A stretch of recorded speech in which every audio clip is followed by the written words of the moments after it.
તો વાત કરીએ જૂનાગઢની તો જૂનાગઢ શહેરના ખલીલપુર રોડ ઉપર બિસ્માર રસ્તા એક વધુ અકસ્માતની ઘટના બન્યા છે।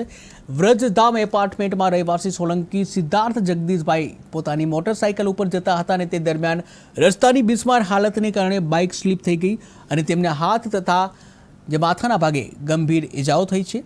આ સાથે જ માથે 10 થી 12 ટાંકા આવ્યા હોવાની પણ માહિતી સામે આવી છે। ત્યારે હવે મોટો સવાલ એ છે કે આવા જે ખસ્તા હાલ રસ્તાઓનો જવાબદાર કોણ છે?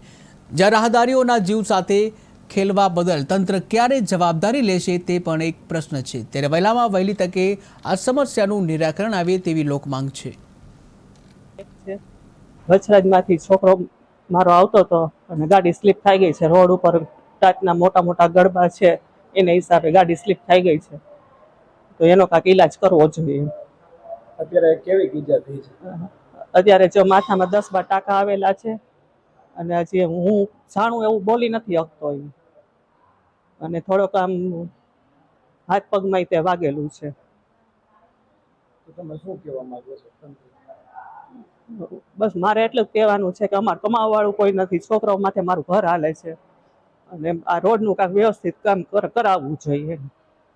અમે તો ઠીક, પણ બીજા ઘણા લોકોને પ્રોબ્લેમ આ છે જ તે। લોકોના રોડ રસ્તાઓમાં પડી જવાથી અકસ્માતો થાય છે। એવી જ રીતના આજે એક વ્યક્તિનું રોડના ખાડાને હિસાબે અને મોટા મોટા જે મેટલના ગાંગડા નાખવામાં આવે છે એને હિસાબે ગાડી સ્લીપ થતાં માથાના ભાગે ગંભીર ઈજાઓ થઈ હતી અને માથામાં લાગી ગયું હતું। એટલે આપણે જોઈએ કે મહાનગરપાલિકાના પાપે આ જૂનાગઢની જનતા કેટલું ભોગવી રહી છે કે જે નાના નાના મધ્યમ વર્ગના માણસો છે જે રોજે રોજનું કમાઈને ખાતા હોય એમાં પાછું આવો માથામાં જે રોડ રસ્તા ખરાબ હોય ને લાગી જાય તો એ દવાઓના ખર્ચાથી માંડીને કેટલા લોકોને યાતનાઓ સહન કરવી પડે છે। જૂનાગઢ તંત્ર અને ભાજપનું જે શાસન છે એ મને એમ છે કે એ જેનો વિકાસ પૂરો કરશે તો અડધું જૂનાગઢ ખાલી થઈ જશે। 1500 કરોડ રૂપિયાના વિકાસની વાતો કરે છે, પણ આવો વિકાસ હોય?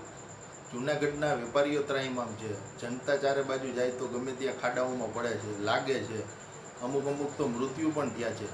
અણધણ આયોજન, કોઈ કામગીરી નહીં, કોઈ જવાબદારી નહીં, કોઈની જવાબદારી નહીં, આવ રેઢિયાળ જેવું તંત્ર થઈ ગયું છે। હવે તો ભગવાન લોકોને બચાવે એવી ભગવાન પાસે પ્રાર્થના છે, બાકી આ લોકો તો હવે એવું લાગે છે આનો વિકાસ પૂરો કરશે ત્યાં તો જૂનાગઢમાંથી કેટલા લોકો કાં જૂનાગઢ છોડીને વહી ગયા છે કાં મોટા ભાગના ઈજાગ્રસ્ત થઈ આ લોકોથી ભાજપના શાસનથી કંટાળી અને જૂનાગઢ મૂકી દેશે એવું લાગી રહ્યું।